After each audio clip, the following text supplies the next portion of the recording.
फरवरी की पहली तारीख को केंद्रीय वित्त मंत्री निर्मला सीतारमण ने जब बजट पेश किया तो लोग हैरान थे।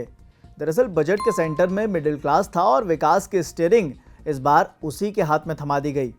निर्मला का कहना है कि अर्थव्यवस्था को इससे ताकत मिलेगी। बजट पेश होने के बाद देश के वित्त मंत्री ने दैनिक जागरण से खुलकर बात की। दैनिक जागरण के पॉलिटिकल एडिटर आशुतोष झा और सहायक संपादक राजीव कुमार ने वित्त मंत्री से पहले ही सवाल में पूछा कि प्रधानमंत्री ने टैक्स पेयर्स को सम्मान दिया, ये तो अच्छी बात है, लेकिन माना जा रहा है कि इस फैसले के पीछे एक दबाव भी था। 2024 के लोकसभा चुनाव में कुछ असर दिखा था और माना जा रहा था कि भाजपा का परंपरागत वोटर मिडिल क्लास नाराज है। वित्त मंत्री ने इसके जवाब में कहा, दबाव जैसी बात नहीं है। पिछले 3-4 सालों से टैक्स पेयर की सहूलियत के लिए कई कदम उठाए गए।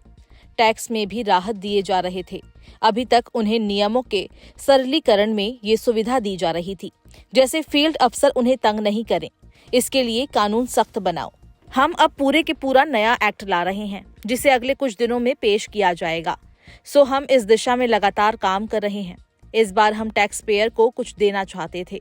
सवाल उठा, आपने इस बार टैक्स में इतनी बड़ी छूट देकर खपत का मॉडल दिया, लेकिन इससे टैक्स के आधार को बढ़ाने में कैसे मदद मिलेगी?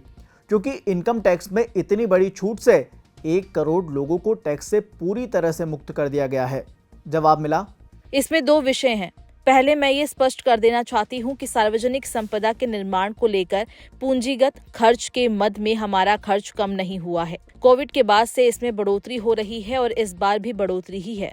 पहले चालू वित्त वर्ष ये 11,11,000 करोड़ था, जो इस साल 11.2 लाख करोड़ है। ये बात सही है कि पिछले 3-4 सालों से पूंजीगत खर्च में 16 से 17% की बढ़ोतरी हो रही थी। इस बार 10% की बढ़ोतरी रही है। चुनाव की वजह से चालू वित्त वर्ष में पूंजीगत खर्च में जो कमी आई है, उसकी भरपाई हम चौथी तिमाही में कर लेंगे। अगले साल तो पूरे साल उसे मेकअप करेंगे। मगर इनकम टैक्स के रूप में खपत के मॉडल को चुनने की जो बात आप रख रहे हैं, वो 100% सही नहीं है। मतलब मैं ये नहीं बोल रही हूँ कि इसका असर अर्थव्यवस्था के ऊपर नहीं होगा। असर होगा, लेकिन वो सेकेंडरी फैक्टर है। हमारे प्रधानमंत्री का पहला मकसद टैक्स पेयर को सम्मान देना है, उन्हें सहूलियत देना है। उसके लिए वर्ष 2022 से लगातार प्रयास किए जा रहे हैं। फेसलेस मूल्यांकन लाया गया, फेसलेस को अपील में ले आए, विवाद से विश्वास स्कीम लाई गई। इस बार भी सेल्फ घोषणा की सुविधा दी गई।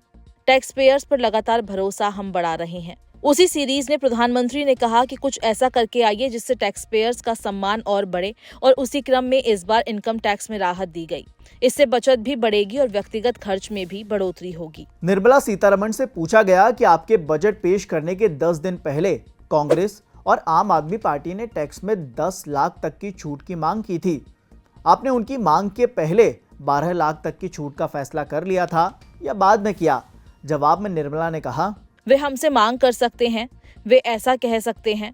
मैं भी विपक्ष में रहती तो मैं भी बोल सकती थी कि ऐसा करो वैसा करो, लेकिन जब आप सरकार में होते हैं तो आपके फैसले लेने के पैरामीटर अलग होते हैं। उसने मांग की है इसलिए दे दो, उसने मांग नहीं की मत दो, ऐसा नहीं होता। प्रशासनिक जिम्मेदारी अलग होती है। पॉपकॉर्न पर जीएसटी वाला मुद्दा भी इन दिनों ट्रेंडिंग में है, इसीलिए सवाल किया गया कि क्या अब जीएसटी की दरों में भी राहत देंगी, क्योंकि इसकी मांग बार बार उठती रहती है।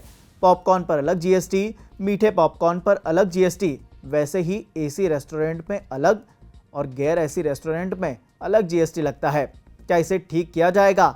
जवाब में वित्त मंत्री ने बताया, जीएसटी को तर्कसंगत बनाने का काम चल रहा है। मंत्रीगण इस पर काम कर रहे हैं। उन्होंने काफी काम किए भी हैं। 2 साल से चल रहा है, अभी थोड़ा बाकी है। रेट का सरलीकरण अलग चीज है और रेट में भिन्नता अलग। जिन वस्तुओं का हम आयात करते हैं उनका एक कोड होता है और घरेलू स्तर पर लगभग वैसे ही दरें होती है। जिन वस्तुओं का हम निर्यात आयात करते हैं उसे हम एक कोड देते हैं। ब्रांडेड के ऊपर अलग रेट होगा। स्ट्रीट फूड पर कोई टैक्स नहीं लगता है, लेकिन 5 स्टार में उन्हीं चीजों पर लगता है। इन दिनों देश में चुनाव का माहौल है, इसीलिए वित्त मंत्री से सवाल किया गया कि आप देश की वित्त मंत्री हैं, इस रेवड़ी की राजनीति के बारे में क्या कहेंगी? मुफ्त की रेवड़ी हकीकत बन चुकी है। कितना प्रतिशत तक किस राज्य को मुफ्त की रेवड़ी देने की घोषणा करनी चाहिए? निर्मला ने कहा, जितने तक उनका बजट उसकी इजाजत दे सके। वित्तीय डाटा उनके पास है, उसे देखते हुए वादा करना चाहिए। जनता से ये करूंगा वो करूंगा का वादा करते हैं, सत्ता में आने के लिए, लेकिन बाद में अगर उसे पूरा नहीं कर सकते तो बोलना गलत है। जनता को सच बोलने का साहस करो। जनता को बताओ कि इन कारणों से हम सड़क नहीं बना सके। इसका साहस रखना चाहिए। इसकी जगह जनता को ये कहना कि मोदी सरकार पैसे नहीं दे रही, इसलिए सड़क नहीं बन रही है, स्वास्थ्य सुविधा नहीं मिल रही है, गलत है। मैं 2 साल पहले से ये सब बोल रही हूँ। ओल्ड पेंशन स्कीम को लागू करने की जब राजस्थान और हिमाचल ने घोषणा की थी तब से। एक सवाल ये भी किया गया कि इस बार के बजट में क्रिप्टो को रेगुलेट करने की बात है, क्या करेंगी? जवाब दिया, क्रिप्टो पर अभी टीडीएस कलेक्ट किया जाता है। देखिए, क्रिप्टो एक टेक्नोलॉजी है, इसलिए इसे रेगुलेट करने के लिए एक देश का कानून काफी नहीं है, क्योंकि टेक्नोलॉजी विदेश में भी है। एक साथ कुछ देशों में समान रूप से रेगुलेशन लाना होगा। हमने G20 में इस मुद्दे को उठाया था, वे इससे सहमत भी थे।